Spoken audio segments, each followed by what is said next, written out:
Welcome to Running for Real, a global community with a shared love and curiosity for running. Together we reconnect with the reasons why we love to run and discover ways it helps us become better people. Whether it's the quiet moments of a morning run while the rest of the world still sleeps, or befriending the strangers next to you at the start line of a race. We are here to connect with others who see running as the common thread that weaves our lives together. Come join me, Tina Muir, as I talk with people from all walks of life, united by a love of running. Hello, my friends, and welcome to episode 314 of the Running for Real podcast. Thank you for joining me today. I'm excited that you are here. Now, before I get on to our guest today, I just want to remind you, if you haven't already checked out Weekly Strides, these are our episodes that come out every Wednesday. They're short, as in between 5 and 15 minutes. Most of them are around 8 minutes long. That's it. They come out every Wednesday, and I am currently just answering a listener question. So something you have submitted, something that's been sent to me in email, it's been in the Superstars community, whatever. Wherever it comes from, it is one of your questions, and I am enjoying answering them. It's fun to check out the things that you want to know about, and these are sometimes running questions, sometimes life questions, sometimes silly questions, but it's just a way that I can answer the things that you want to know. So if you haven't checked those out already, you can check those out on Wednesdays. They come out in this feed where you are listening to this podcast right now. And I want to take this moment to also remind you that Together Runs come out every Monday. That is where I take a microphone with me on my run. We spend the first 15 minutes or so grounding ourselves. It's very meditative. We're checking with our bodies, with our hearts, with our mental health. And then we go on to have a conversation as if you and I were running together. There is a reason these are really popular. Go check them out on Mondays if you haven't already. Now, let's get on to my guest today. First, I want to maybe not apologize, but I was very excited for this episode because you're going to hear about this story that led to this moment of why this guest was on the podcast and how this guest has allowed me to meet a very close friend of mine. And you will hear me mention that probably too many times in this episode. And that is because Gil Winch, who was a previous podcast guest, the reason he said yes to me in the first place to come on the podcast was because running meant a lot to his brother, Gil. Now, you are going to meet Gil today. You're going to hear from Gil. He's going to talk about running, how he used it as a means of working through his health in this marathons became this bid for health after he had his cancer diagnosis. And running he used it to help with his tumors until he had treatment. It helped delay chemo. You're going to hear there's a lot behind this running and what it means to him. Now, Gil is releasing a new book, and we're going to talk about that book today. And I think the book is going to be relevant to us as a community more than we even might recognize when I first bring it up. So I want to tell you a little bit about Gil. Like Guy, and they are identical twins, by the way, he's also a psychologist. So Gil has a doctorate in psychology. He founded CY, which is an organized outsourcing services call center and for-profit social business that was staffed and managed primarily by previously unemployed, severely disabled people and other marginalized populations. He's a TED speaker, and he now is an author. So I am excited for you to go meet Gil. And without any further ado, let's get to it. Thank you to Allbirds for sponsoring this episode of the Running for Real podcast. Now, you have heard me talking about Allbirds. You've probably heard me talk about the tree flyers, which I was really fortunate to go to the press announcement, the launch of the shoe a few months ago. But have you been testing them out? They have a bio-based Swift foam midsole that is light, bouncy, ready for distance running. I wear them multiple times every week. They are one of 2 shoes that I wear in my week. That is it. They have a breathable upper that helps keep the air flowing for extra comfortable miles. There's a heel counter, and the shoe is flared with a geometric midsole, which is going to help keep you steady.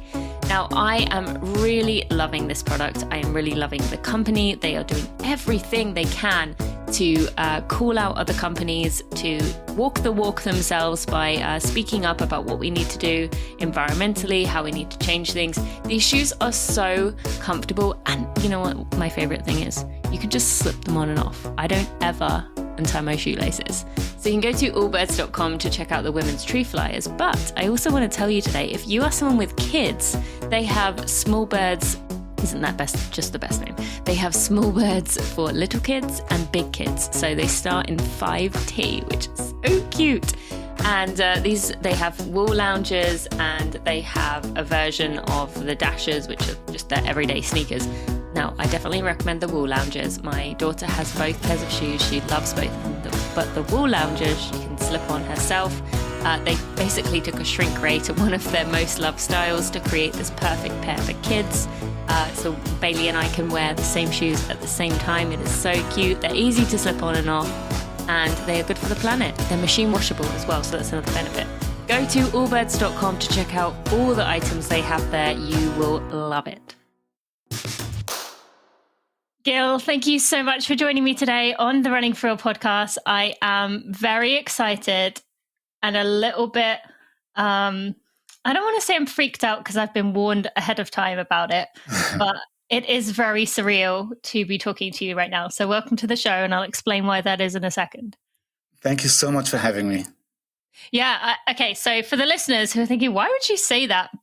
Your twin brother, Guy. Identical twin, yes, has been on the podcast twice, has become a dear friend of mine. And you sound, I can see a difference in the way that you look, I can tell, but your voices are very, very similar. And so Guy warned me ahead of time that it would mess with my head a little bit.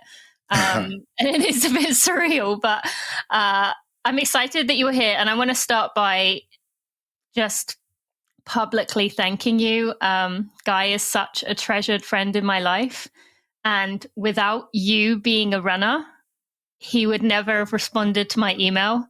And from there, we've become close. And he is such a special person to me. So I want to thank you for that, because without your running history, I don't think I would have caught his attention enough to get a reply and then bring him on my podcast. Well, that's really amazing, because if you would look at my running history results, you wouldn't, not sure you'd call me a runner. I run a lot, but I'm not that good at it. It's definitely on this podcast not about being good or bad. And as from what Guy told me, you've run 4 or 5 marathons? 4 marathons. 4 marathons. Okay. But people like you are showered and at home by the time I make it to the finish line. Well, was not so much anymore, maybe in the past. But yes, I will admit to you that sometimes I would finish. I remember this specifically with my running my personal best. I remember finishing, hobbling back to the hotel, showering, and then, walking outside and being like, oh, yeah, people are still running. Because, you do take that for granted. And it is kind of a surreal thing that, we can sometimes eat. But I will say, actually, now I've slowed down, I actually think it's a lot harder to be out there for longer, because and you know this from your work as a psychologist, concentrating for 2.5 hours is a whole lot different to concentrating for 4, 5, 6, 7 hours. I mean, that's harder, I think. Yeah, it's whenever I went to races, I always said that I'm paying half price, because some people in 2 hours they're home, and I'm enjoying it for the full 4 or 4.5 or whatever. True. Yeah. That's a good way of looking at it. Yeah. I was going to say that when you do run, not professionally, but much, much slower, you're still going as fast as you can. Yeah. I guess it feels the same, just the distance covered is not is not the same. Absolutely. And I will say for this show in particular, the listeners know this, but you having been introduced to this, I think you've listened to my episode with Guy, but he, as you know, struggles with injuries and doesn't manage to do as much running as he would want to. But most people on this show are not elite athletes. I very rarely actually interview the elite side of things because I think the stories and the journeys of everyone else are actually much more exciting. A lot of elite runners, it's kind of the same story over and over, or some version. You know, you might get the occasional person who was a 4.5-hour marathoner who came down to 2 something, but for the most part, it's pretty similar. So I actually think it's much more exciting. So let's start with that, because there was a reason that you began running and doing these marathons. It wasn't just, or actually, I don't know that part. When did you start running? Was it, let us know. Well, I can tell you exactly, because when I always say when we turned 40, because growing up with an identical twin, it's always we. Yeah. And we are very close. When we turned 40, my wife told me to go and have a regular, checkup, because apparently when you're 40, you have to have a checkup. Mm-hmm. So I went to have a checkup and I forgot about it, but the doctor called back concerned after a couple of days and said, I really need you to come in. And I said, yeah, I'm busy today. I'll make it in next week. He said, no, I need you to come in now. So I came in now. And basically he told me, and this was pretty much on my 40th birthday, that I have widespread cancer throughout my body and will have biopsies. But if it's what he thinks it is, it's an incurable cancer. It's a terrifying thing to hear. Yeah, it's difficult. It's difficult to listen to, I guess, and it's difficult to hear. See, it's very surreal to hear, and but my mind immediately clicked into let's find out mode, and I asked all sorts of questions. I had biopsies sent to 3 different hospitals just to make sure, and I saw like 4 or 5 different specialists, and they all came back with the same thing. It's widespread. You have it all over, and we don't know how to fix this kind of cancer. And for about 3 or 4 weeks, I took it badly. And I took it badly insofar as I was mourning, I think. I was 40. My youngest was 2 years old, and my eldest was 6. I have a happy life, and I'm really optimistic generally, but it's very difficult to find a ray of sunlight when everybody is telling you that this is there's nothing to be done about this one. Did you feel that in your heart that you maybe weren't? Did you have any feeling inside like, I don't want to believe this, or this can't be true? No, I know how to face facts, and once he pointed it out, I started like, I'm not apparently much. I don't touch myself that much, but I started feeling. You could feel lumps, in all, all over, pretty much. Which I didn't. But I realized the diagnosis is correct, but at some point, it probably maybe 4 or 5 weeks in, and it's really difficult. I'm not going to get into the difficult parts of it, but some parts are really, really like difficult, and people never talk about them. I'll just give you one example.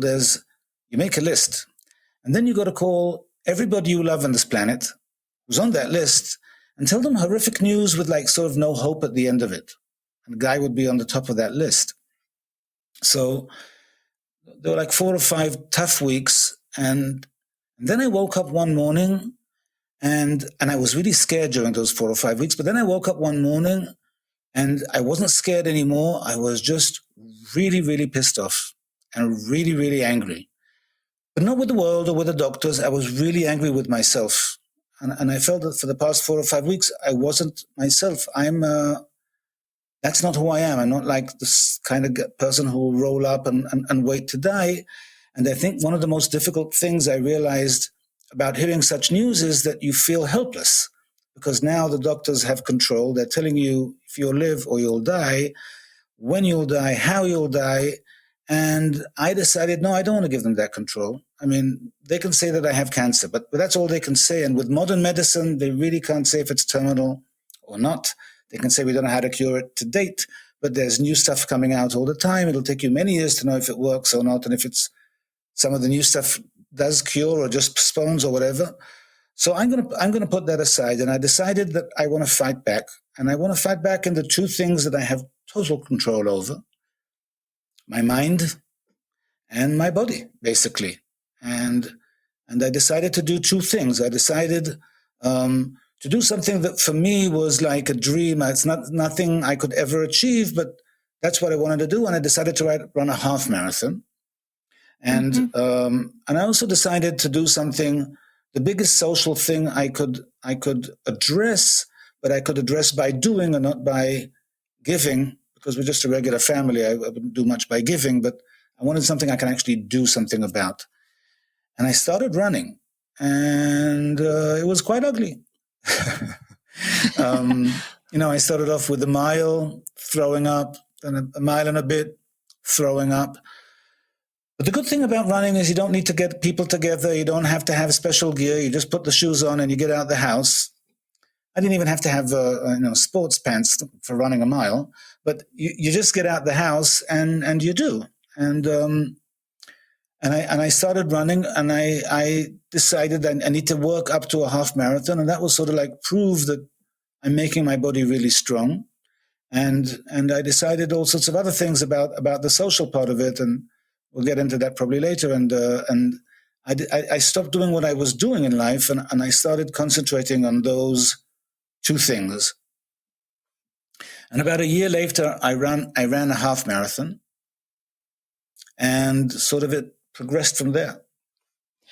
When you say you ran that about a year later, during that time, how was your health otherwise? Like, were you seeing positive changes? Like, I almost imagine that you were getting benefits from the running, but the cancer was also, getting worse. How was the ratio there of how your body was feeling throughout that year? Well, that's sort of like the thing. I was getting stronger and my running was getting better, but the cancer, even though it was really widespread, sort of like halted. It didn't progress, even though every 2 weeks I had to go to hospital and I had to have scans and CTs, and I was and everybody in the waiting room, sort of like within a year, there were like different faces already, and I kept on turning up, but I didn't have any pain whatsoever. I didn't feel any pain whatsoever, and I didn't feel any ill effects. In fact, I was feeling quite good because I was getting into shape and losing a bit of weight, and physically I was feeling great. Other than a bit of terminal cancer, like I was in the best condition I've been in probably since I was a teenager or something. So I was just getting benefits as far as I could see, and there was no downside as far as I could see. And I did a half marathon about a year later, really. So, but the cancer sort of like stopped. And just so we don't get stuck with this subject the whole time, I'll run you forward in time. 12 years later, 4 marathons later, and getting into, after running like for those 12 years, 5-6 times a week, the cancer had still stopped, and it wasn't progressing, and it was getting to be sort of like weird in hospital because all the doctors were against me running a marathon. They said, you can't tax your body. And I said, no, I'm not taxing it. I'm actually making it stronger. And after 3 years, a CT showed that I had some cancer in my lungs. But I said, no, that can't be right, because I just did a half marathon at home. At that point, I was like, so I don't think you'd run half marathons with cancer in your lungs. It's got to be a mistake. And I actually had to bring like a letter from a psychiatrist that I'm okay, and I really think it's a mistake, so they won't charge me for the other CT, showing that indeed it was a mistake. So along those 12 years, there were all sorts of false alarms. But it was so convenient for me. I knew that I go out, I run 10K, this is the pace I run. And if anything goes wrong or anything's happening, I won't be able to run that pace. I'll have the best immediate early warning system going. And it served me well, but it went off after 12 years, the early warning system, for the first time. Explain what you mean by that. What do you mean by it went off? As far as I was concerned, me running 10Ks at a certain pace was my my measuring tape to how well I'm doing. And I figured if the cancer progresses, I might not feel it, but my running would feel it because it's got to affect me somehow. And after 12 years, for the first time, I started feeling pain. And I think it was mechanical pain. I felt it inside because I think some of the cancer was getting larger. And when I bent over, like this was touching that, I don't know what this or that was, but it gave me pain, all sorts of movements I was making. And I realized I have to actually go through chemotherapy and treatments, which I hadn't done previously because it's considered a terminal cancer and chemotherapy just makes you suffer less. And I wasn't suffering, so I saw no point. So after 12 years, I had a year of chemo, harsh chemo and biological treatments and stuff like that. And other than the last month, I was running throughout because I figured that I'm going to be cured by the time this is finished, even though the doctors were like a bit on the other page. And I don't want to lose conditioning that much. So I got to keep running so that the minute I'm finished with chemo and the cancer, I can get back to my running regime as quickly as possible. So I kept on running just to keep conditioning. I think it all served me well. And and those 12 years were 8 or 9 years ago. So the doctor said, yeah, chemo won't get rid of your cancer, but it did. Together with the new medicines I got, it did get rid of my cancer. They kept on saying, yeah, it's going to come back any second, but it hasn't. I'm still supposed to go into hospital once a month, but I make it 2 or 3 times a year. I just can't build up the motivation. And I'm still running. So as far as I'm concerned, with me, running is equated to beating cancer and staying alive. It's not something I can ever probably stop because that's so connected. Yeah, that's amazing. It just makes you wonder, as you said, you did mention that the doctors were changing. So did you have any doctor throughout this kind of early process to say, wow, actually, maybe this is really helping you? Did you ever get an admission from anyone? I had 4 doctors. The first 3 were fired after our first meeting because I kept on going on to a doctor and saying, listen, I'm an optimistic person. You've got to talk to me. Even though the glass is mainly empty and there's just a slither, you got to talk to me about the slither.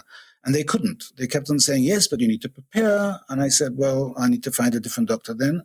And my 4th doctor, who was and still is amazing, and she's head of the department by now, she said, no, there's going to be one person in the world that's the first one to live with this cancer. Might as well be you, so let's go for it. And she was like with me on this. Okay.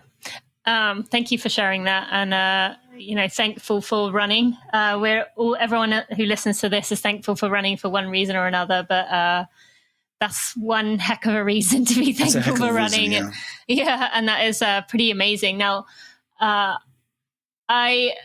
there's 2 things I want to ask you about. One is Guy had mentioned not only to me but also in his TED talk that he really struggled mentally, emotionally, with knowing that you were going through this during this tough period. He really it knocked him hard.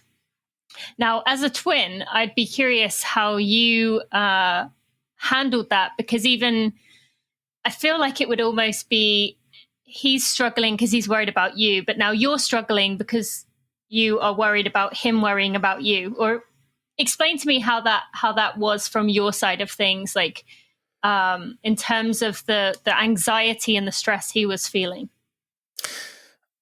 Well, I don't know how this might sound, but the truth of it is that after those first 5 weeks, I started building a lot of confidence that this is not going to kill me. And it might kill everybody, but it's not going to kill me. And after a year, that confidence was really quite deep, but it was total. It was total when I finished my first marathon. And because Can you I tell thought the listeners which marathon that was, because it also had significance? Yeah, it was the Classical Athens Marathon, which I registered to and signed up to way before I realized that it's like 30 kilometers uphill. Yeah. A little detail, but, for the first time marathon, maybe a flatter course would have served me better. Yeah, that's tough. But I thought, I like history and Greece and the whole history of it. And I thought, well, that would be a great place to run my first marathon. And I ran it 3 months after it was run in the 2004 Olympics.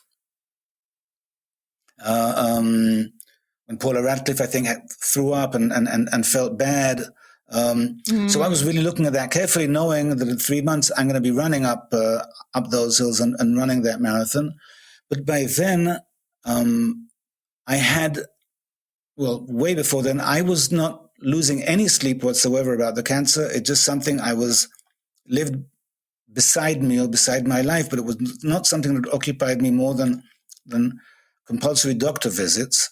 I think by then my wife also was on board insofar as, he's not acting like he should. This cancer isn't acting with him like it usually does. So maybe, and I'm not really sure when Guy also crossed the fence, so to speak, and stopped being worried about the cancer and sort of like trusted in what I was doing and what's happening.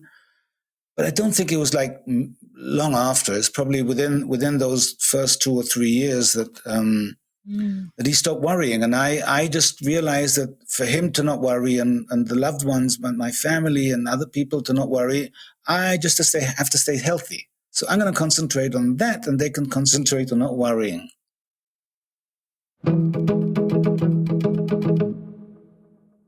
We know it's hard to wait for the next episode of the Running for Real podcast to come out, and that's why, while you're waiting, you should go check out what my friends Angie and Trevor are doing over at Marathon Training Academy podcast.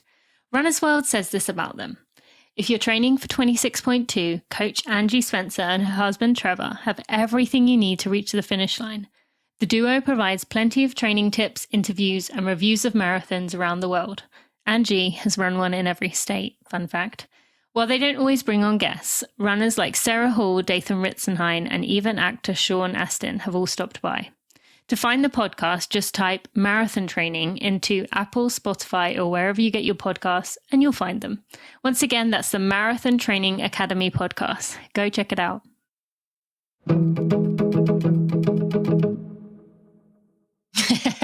Yeah, good idea. Thank you for that. There was also another piece to your running that I'd like to go in for a little while. One thing I've noticed about, or heard and noticed about both of you, is you have a certain love for a certain animal that you both care about. So tell us. Can you see the shirt? I was going to comment on that. I couldn't see the bottom bit. I'll read it in a second. But I could see the top, and I was like, what would that say? And then I was like, oh, I know what that would say. It says the dog father. Yeah, a guy got it for me. About 6 years ago, I was waking up in the morning and saying, I don't have to run today, or the treadmill will be okay. I think running outside is part of the health, and not in a treadmill in front of a TV or something. And I was finding it, because as far as I was concerned, like, I'm cured of the cancer, I don't have it anymore. How do I keep on going? And then on Runner's World, on the magazine, I saw 6 years ago, there was on the front page, they had a picture of a runner. I don't even remember her name. I apologize. Was it a woman? That's a friend of mine, Neely. Yeah. What's her name? Do you remember her name? Neely Spence Gracie, or Neely Gracie. Yes. And she had this like amazing dog sitting whom she runs with. So I immediately went to Google and I Googled what's the best dog to run with. And it said Vizsla. And I said, I don't know what a Vizsla is. I never heard of that breed. But I looked into it and sort of, I was smitten. I don't know how to explain. I was totally smitten.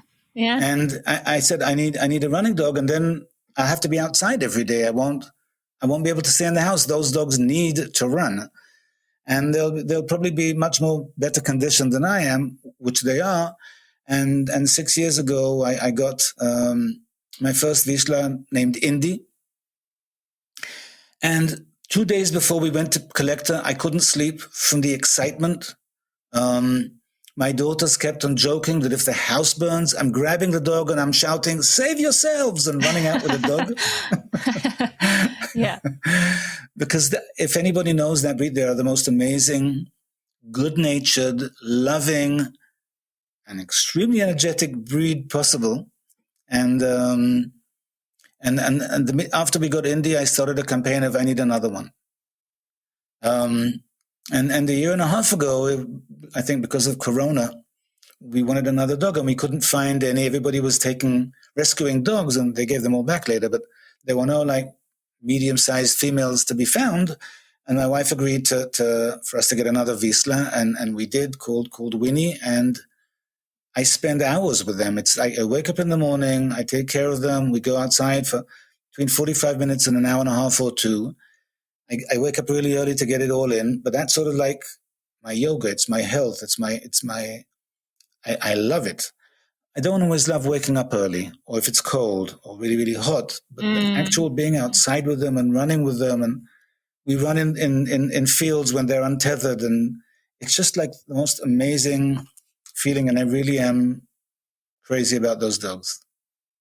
Well, you are not alone, because whenever Guy and I go out to dinner when I'm in New York, he spends a good chunk of time talking about because he raised her.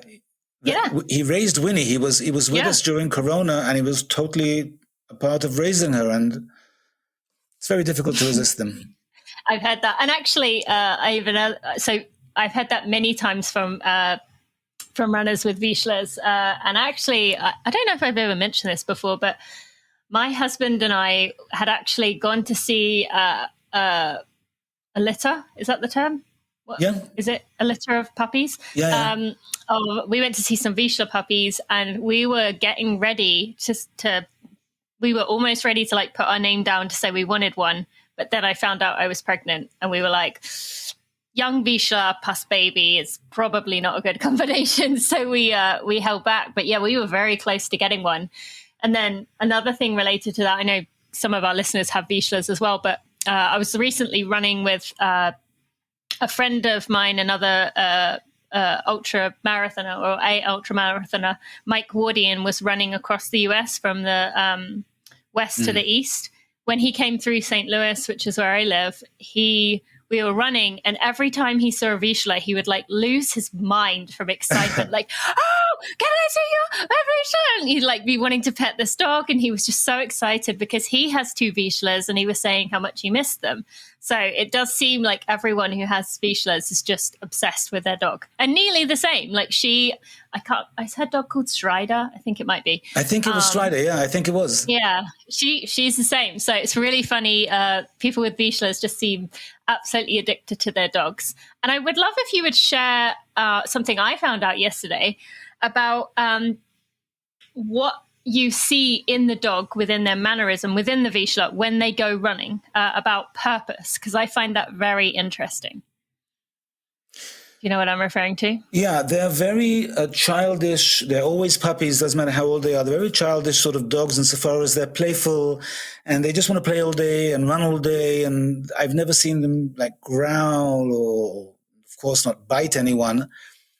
But the minute we're running in the fields and they're untethered, they're at work as far as they're concerned, because they're hunting dogs. They're supposed to be bringing back the birds I shoot, but I don't think killing animals is a fun thing. Yeah. So they don't, but that's what they were bred to do. So they immediately get into working mode, and it's if their personality totally changes, and they're like all serious, and their tail goes up, and they're running. And I train them to come to me when I whistle, and they can be all over. But if I whistle, they'll turn up, and it's amazing to see. And if there's any ball thrown or a frisbee thrown, they can't resist it. They'll jump into off a cliff or onto the road or because their drive to retrieve is really, really, really, really strong, because that is their purpose and they love doing it. And if they don't do it, they get antsy and upset, because they need to work and be I'm missing a word, productive. They need to be productive. Dogs need a job. Or these dogs need a job because they're working dogs. And the minute you give them a job, it's amazing to see how they're all over it, like really professional. Yeah, I've heard without exercising them enough, they like shred apart your couches and stuff, right? Because they've got this energy they don't know what to do with. Yeah, they don't shred apart, they don't ruin the furniture. They just start running around, and you have to have like a palace for them to not run into stuff. Yeah, that makes sense. Okay, last question about running, and well, we'll still keep running as a theme, but we'll move a little bit different. I want to ask you. Last question? I think I will involve Guy in this. Do you remember what sign he held up for you at Amsterdam? Because I think it's one of the funniest signs that I know. I've heard someone Of course I do. I wanted to do a sub 4-minute marathon, and for me that would be like 4 hour. 4 hours. Sorry, and for me that would be. I'm not really good at it. I train really. You are not giving yourself enough credit here. No, I'm telling you, I trained with people who trained much less than me, my age, more weight than I have, and they were doing like 3.5 hours or something. I'm truthful here. I always joke that some people in midlife start a sport and discover they're great at it, but this isn't the case over here. I'm not great at it. I just persevere. And I try to do it in Seville because it's a really flat course. And at around 30 kilometers, I tore a muscle. I was going at like 340 pace, but I tore a muscle and I came in 401. And then I couldn't get up because I'd spent all my calories trying to propel myself forward faster. And I really suffered during that race, but I didn't want that to be my last marathon because I didn't want to stop running marathons with a bad taste in my mouth. I needed to do a correction sort of thing. And I figured Amsterdam would be great. And I convinced the guy to come with me to spend time with me there, especially after the marathon where we could just chill and have fun. And he decided to make a motivational sign for me together with my daughters, but they weren't willing to show it to me. But I told him I need motivation around kilometer 32. That's when like life gets a bit difficult for me, especially, and I need motivation. So hold a sign, like a nice, warm, loving sign, so it'll give me motivation. And they had this like huge, really big cardboard sign that he brought with him rolled up. And when I got to kilometer 32, and along the way, people are holding up motivational signs. Go, Dave, we love you. We're proud of you. I was like getting all hyped thinking about what the sign would say. My brother's standing there at kilometer 32, and the sign says, hurry up, Gilly. Standing is killing my feet. That was the motivational sign, which I thought was really, really funny. It is. Yeah. I was the only one there in that vein. I mean, and I told him this yesterday that I, you know, in the marathons I've done, I've seen hundreds, if not thousands, of different signs. I've never heard of that before. That's very, very smart. And he did say that everyone that went by was laughing at that. So yeah, that's. And did it work? Did it help you? Yeah. First of all, it made me. I was waiting to see him at kilometer 32, and it really, really made me laugh. And everybody around was smiling as well. And then you get to chat with the people you're running and the group you're running with about. Who's that guy and why does he look so similar to you? Yeah. Why doesn't he like you with the sign? But I. That's awesome. Well, thank you for that. Okay, I want to move on. You have a new book coming out, Winning with Underdogs, How Hiring the Least Likely Candidates Can Spark Creativity, Improve Service, and Boost Profits for Your Business. Now, this is not a business podcast, or it's not. But I do actually think a lot of the concepts in here will tie into runners. So first, do you want to tell us a little bit about the book and why you were motivated to write it? Well, when I mentioned before that I was looking for a social purpose 20 years ago, I found it very, very quickly. And what I found was that people with disabilities all over the world are unemployed. And people with severe disabilities are super unemployed. And when I thought about it for a second, I said, but how can that be? Because, for instance, people in a wheelchair, why are they unemployed? I mean, what do all the unemployed disabled people do at home all day? They do screens and phones. But that's what most people do at work nowadays. So why are they out of work? 80% of the people who are legally blind have sight enough to function on a computer. Why are they out of work? It just didn't add up. And once I realized it's got nothing to do with the disabilities themselves because it doesn't explain it in a modern world, I got very excited and I thought, and I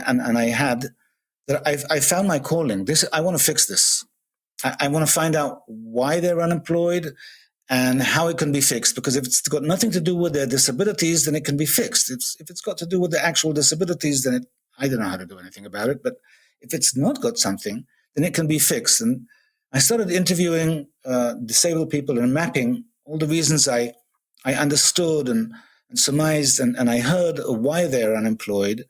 And then I tried to put together an operating model of how I could build a business, a for-profit business, so nobody will tell me that it's not the same because it's a foundation. But I thought if I would build a showcase, a for-profit business, staffed, managed entirely by severely disabled employees who've never worked before, and everybody will get regular wages and reach regular productivity, and I'll be able to prove that it's regular productivity.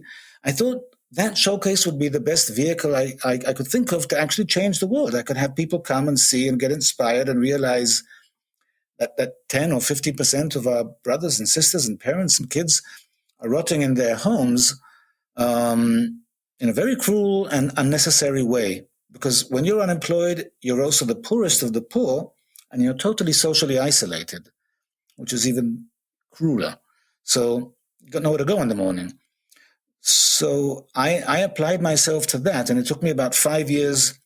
And I wanted something like long-term, so the whole cancer is killing you would not be not relevant. I'm planning for the long-term here.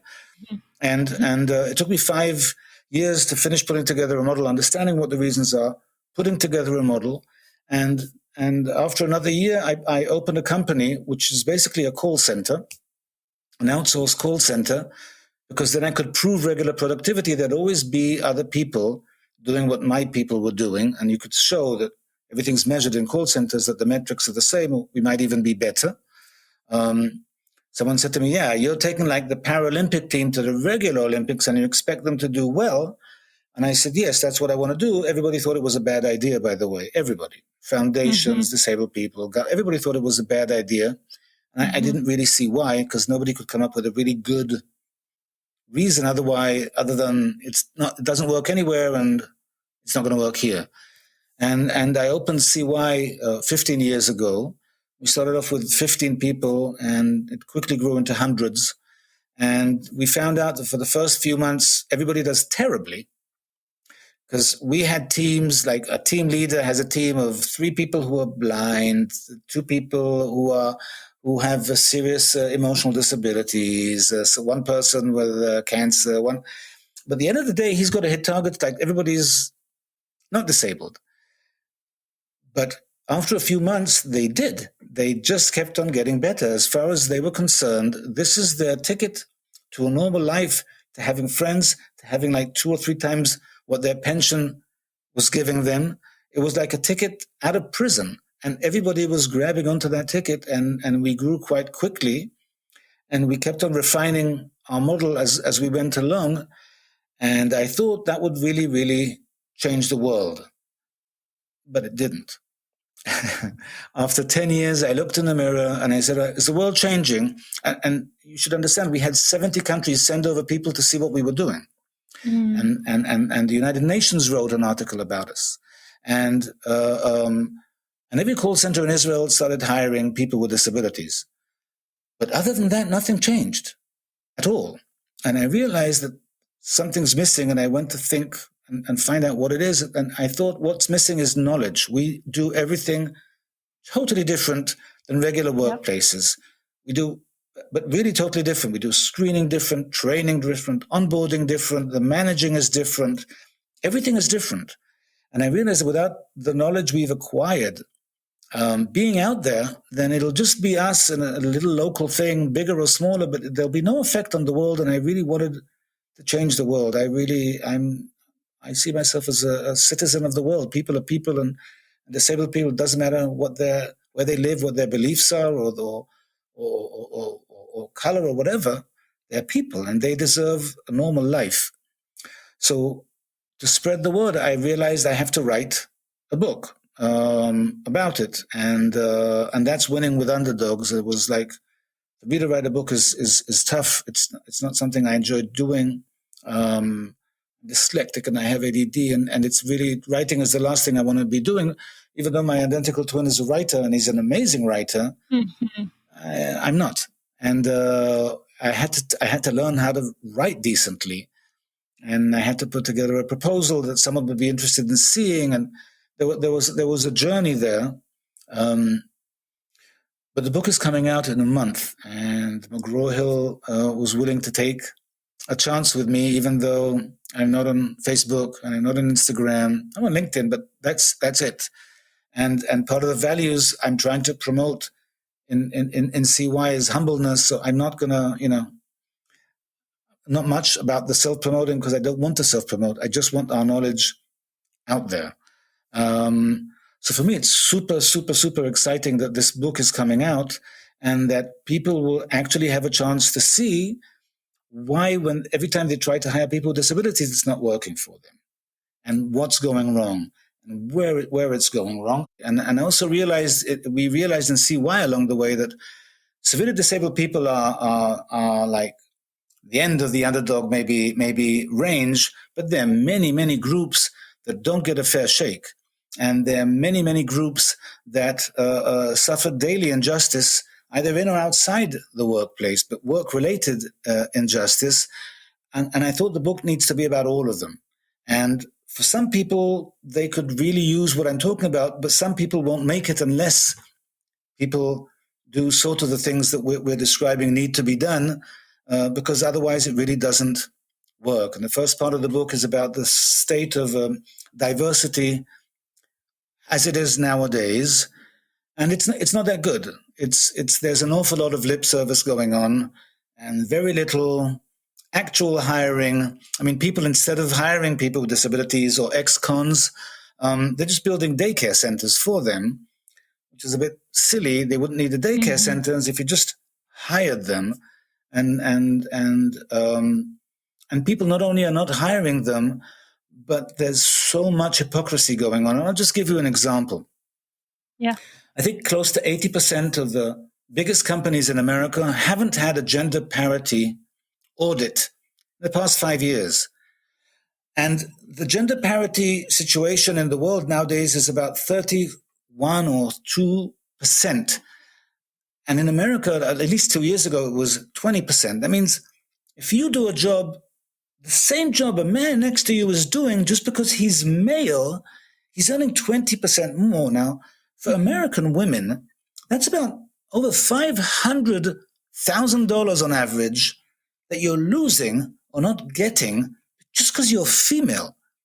And those large American companies have these wonderful articles in the paper about the power of gender, and they have these conventions, and they have these 2 or 3 figureheads. Just do the audit and fix it. Instead of talking about the importance of it, do an audit, fix it. There, I think, if I'm not mistaken, 24 million ex-cons in America. It's just under 10% of the male adults, it's mostly male, are ex-cons, and they are 7 times, I think, nearly close to 7 times as unemployed as regular people. But they've already paid their debt to society. Yeah.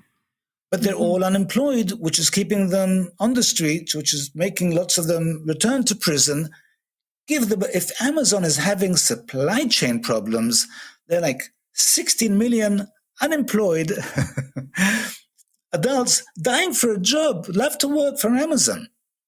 Why can't we get, if they're in for rape or murder or pedophilia or whatever, great, let them rot. But the large, vast majority of ex-cons were in for such small, insignificant infringes, and it just, a black child born in 2011 has a 1 in 3 chance of ending up in prison. I mean, that's horrific. And then he's not going to work. So then he becomes a welfare case, he becomes a burden, and he should be a great asset. So the first part of the book is trying to point these things out, that corporate America is not really doing their DE&I, it's called diversity, equity, and inclusion job at all. Instead, there's an awful lot of lip service and smoke screens going up. and not real data being supplied. And it's a shame, because seriously, I would transfer from this running shoe to that running shoe if I knew what their real diversity numbers are. Do they have a gender parity? Are they employing people with disabilities or ex-cons or minorities or QLGBT? Is that going on? I wanna afford you my custom if it is.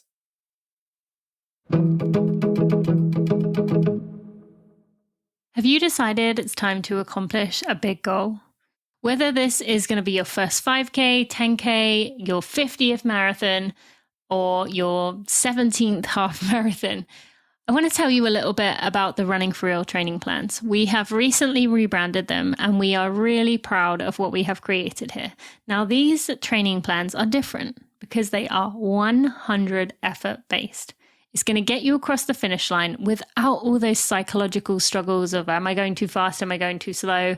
What does my watch say? It's going to allow you to develop that skill in yourself. So my husband and coach took me from a 21-minute 5K to 16 minutes over the course of a few years. He also allowed me to accomplish my 2:36 best marathon, and he's helped countless collegiate and post-collegiate athletes to achieve their personal best that they never dreamed possible.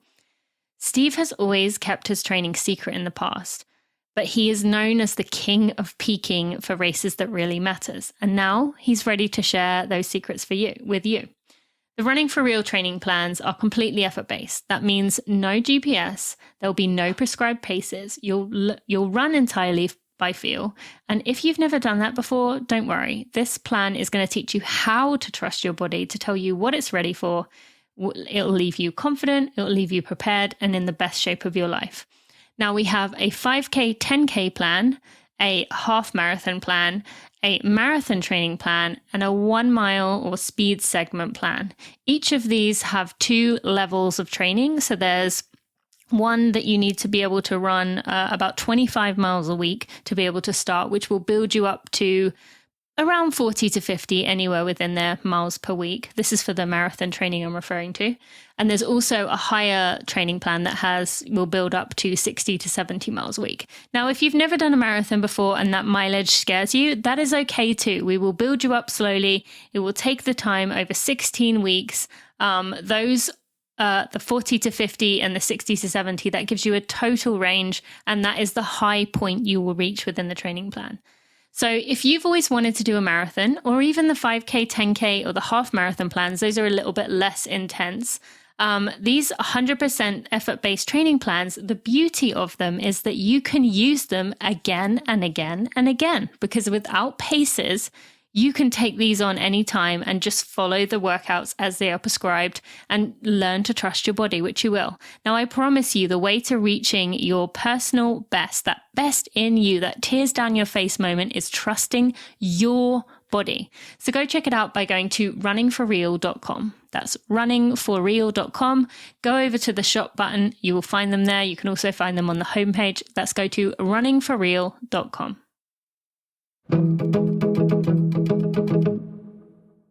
First part of the book is about the real state things are in, and the second part of the book is the how you do screening, how you do managing.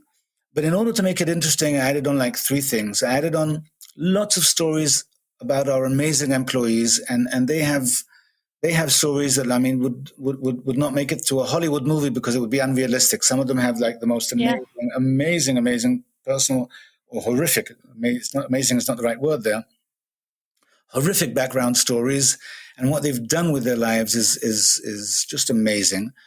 I've also added on an awful lot of really aggravating research.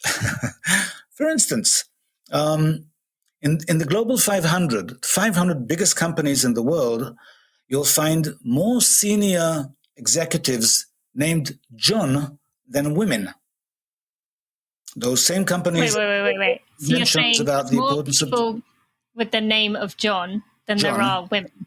Than there are women in the higher managerial hierarchy, right? I mean, and those companies have these amazing agendas. If you read their reports, that they're wonderful.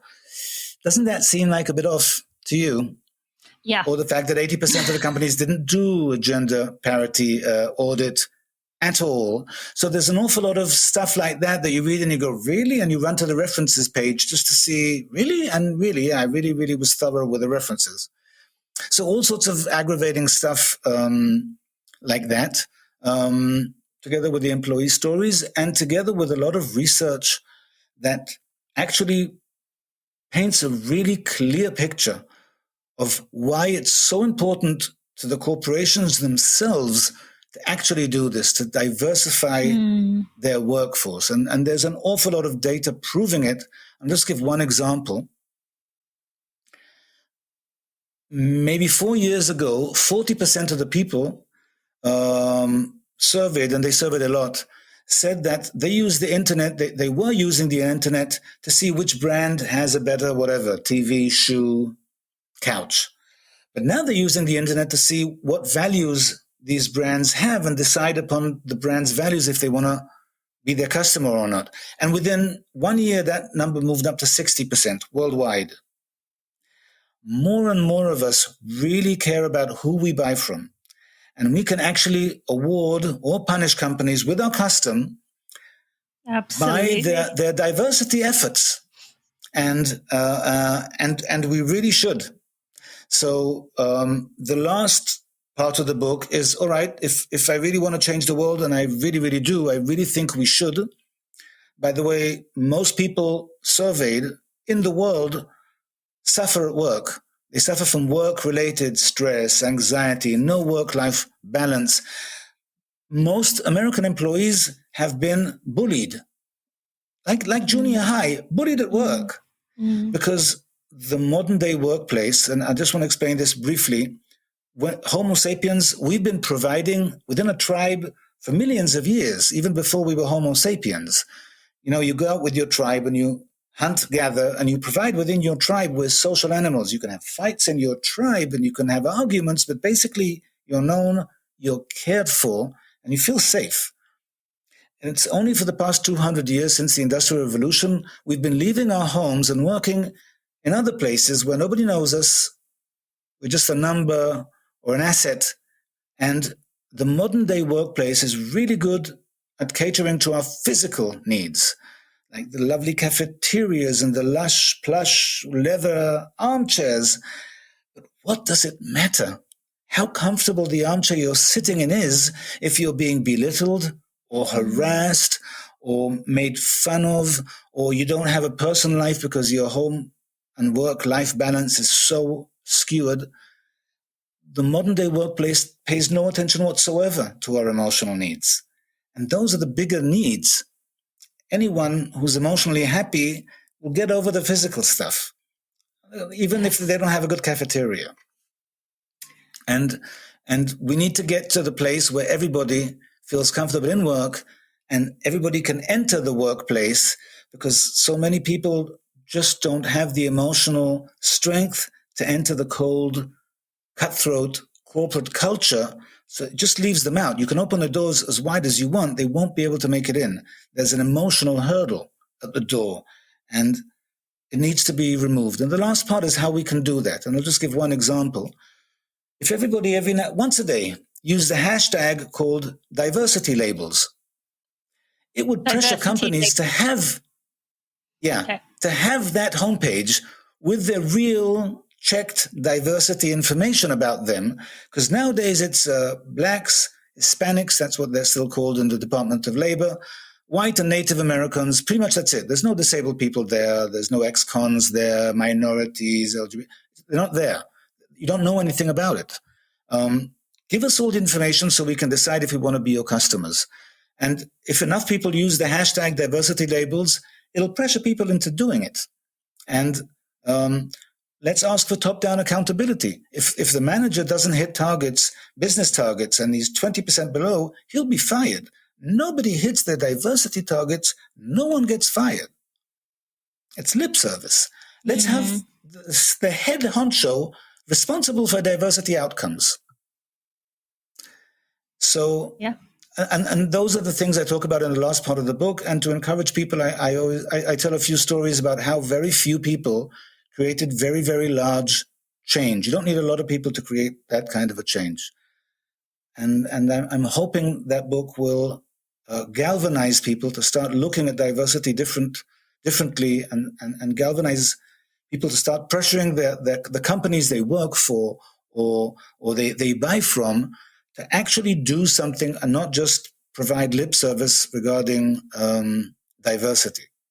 Mm-hmm. Yes, Guy mentioned to me that you and I were going to be able to have a lot in common on this, and now I absolutely see why. So thank you for explaining that to us, and I love that the way you broke it down for us, in the sections, and talked about the fact that this is more than go out and hire someone with a disability and insert them into your workplace.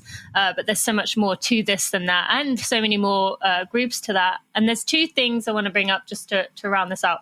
One being tying this back into runners. Now, you mentioned there's a whole kind of spectrum, lots of different people who will resonate with this book, will speak to them, that it applies to. But one thing that people listening might not think about is ties into our sport, to running. Many runners, I'm a very social, outgoing person, but my husband and many runners I know are very introverted, very reserved, very take a while to warm up. And so I know that I've seen it from many friends that it can be difficult to get hired or to feel safe and comfortable to be yourself in a workplace. Can we just talk to that for a little bit? Because I think that might apply to a lot of people listening. If you're joining a new job, if you're starting a new job, it doesn't matter if you were previously employed or not. You're in a social situation where you're joining a group of people who know each other for a certain amount of time, know how to get along more or less. They're very professional. Next to you, they're really good at what they do. You're the new guy who's still not good at what you do. And it's always intimidating. Now, even if you're connected to it, if you realize it or not, it's an intimidating prospect to join a group of people that have been together for a while, doing something they do well, and you don't do well yet. Like running groups where everybody does really well, and then this new runner comes in. He doesn't even run that fast, at least not initially. Now, he could be ultimately better than them, but when he comes in, he's the new guy, right? And when you're the new guy, it can hurt your confidence. It can hurt. You don't feel really safe. You don't feel connected. You're not really sure if people are going to like you or not like you. That's an awful lot on the plate other than starting a new job and trying to succeed on it, the social side of things. Part of what we do and part of what we try to teach is manage your social onboarding as meticulously as you manage your professional onboarding. And if a new runner is joining a group, I think it would be really nice if the group, before they just started the run, took 2 minutes to say, let's introduce you around, and we all know your name now. Now here are our names. Here's a way you can remember our names more easily. This guy will be running with you at the beginning, so to sort you out with pace. That would be such a lovely intro, in opposed to, oh, the new guy, great. What's her name? Greg, forgot it. Let's go. And yeah. That's what it looks like, maybe in some running groups, but that's what it looks like at work. There's no social onboarding at all. Now, if you took a group of people and said, what's the best group you've ever, what group did you ever join that you felt at home the quickest? And tell us what made you feel that way. And you have a little list on the board, right? And then you ask them the opposite question. Which groups did you ever join in life which you felt really not part of, not wanted? And what happened there? And you immediately get a list of the same group someone's going to be joining of do's and don'ts. And then you can encourage them to be heavy on the do's and lay off the don'ts, because that will help the new person get up to steam much quicker and join the group much more seamlessly, and everybody will benefit for it. It's never addressed. I don't know about never, but it's usually not addressed at all.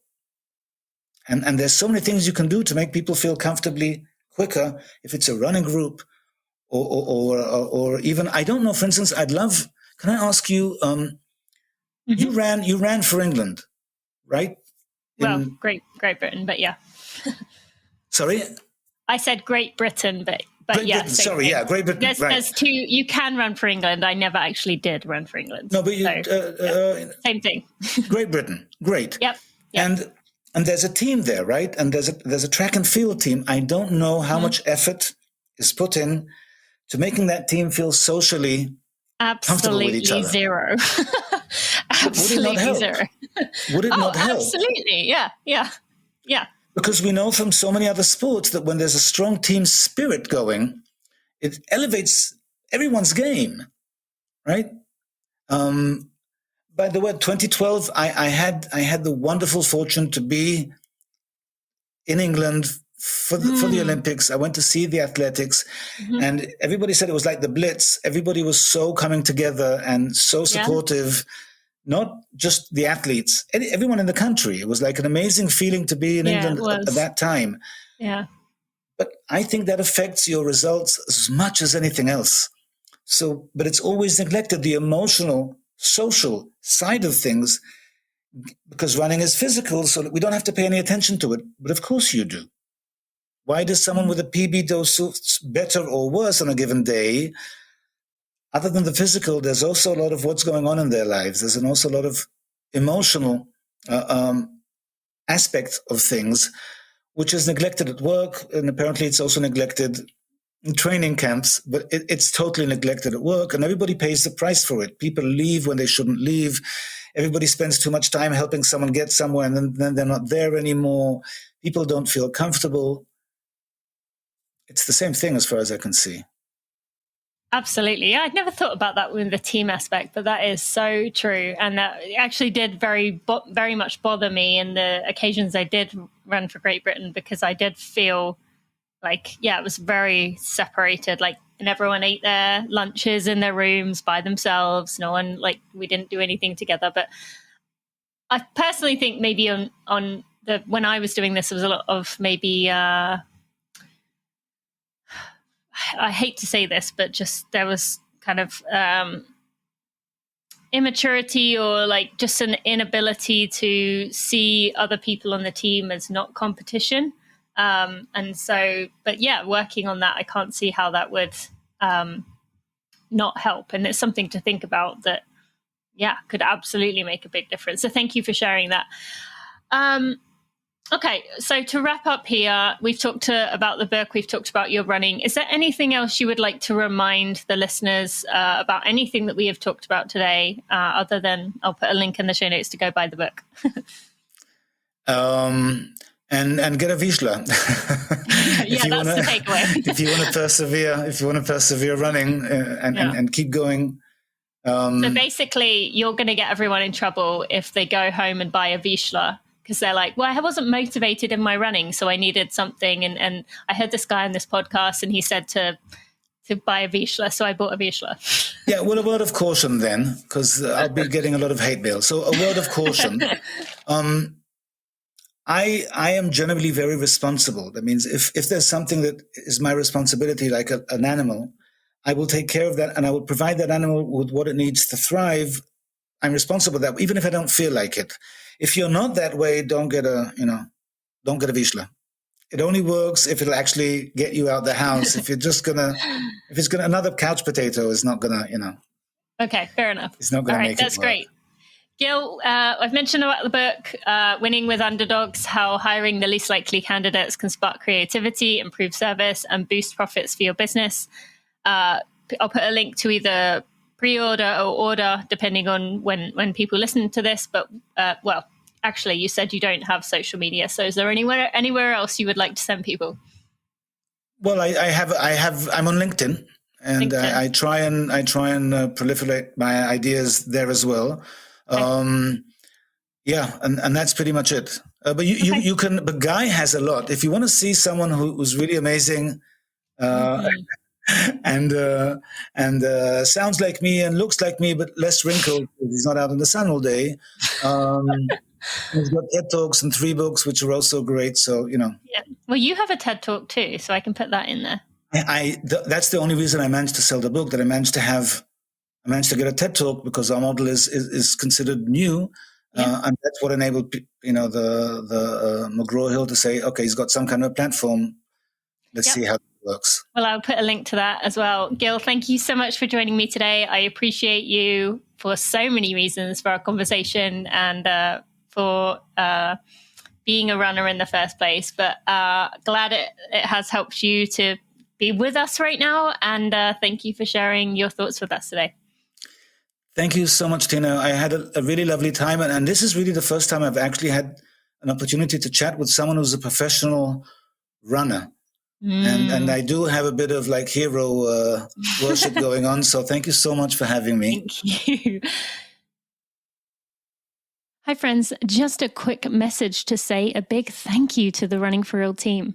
While I may be the face of Running for Real and the voice behind the podcast, there are a group of people who are working tirelessly to provide everything that runners could need within our community to make our community stronger, better, and evolve and grow and learn from one another. We are working really hard to make Running for Real the place we believe it can be within our community.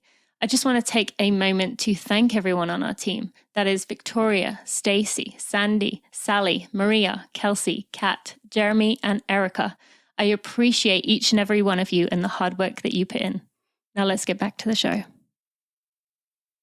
I really enjoyed the episode with Gil. Thank you for listening. Thank you for sticking with my 100 times that I told him how thankful I was for introducing me to Guy. And I hope you enjoyed that episode as much as I did. Now, there'll be a link in the show notes to his book and to the other things we talked about, including his TED Talk. And you can go to that by going to runningforreal.com/episode 314. And not only can you find the links we talked about in the show notes, but you can also find links to our sponsors today. So there'll be a link to Allbirds. You can also find that at allbirds.com. There'll also be a link to Marathon Training Academy, which is a podcast we mentioned during the episode. You can find a link to that show if you want to go check it out with Angie and Trevor. And also we mentioned our training plans, which have had a total rebrand. We are really proud of what we've created. These are 100% effort-based. So if you find yourself hitting a wall in terms of your training and what you've been able to do recently or in recent years, this is going to be a bit of a shift in mindset, but I think it will be really powerful for you. So again, you can find all of those at runningforreal.com/episode 314. I want to thank you for listening today. I appreciate you. I will see you on Monday for a Together Run. Next Wednesday, be sure to check out Weekly Strides. I'll see you then.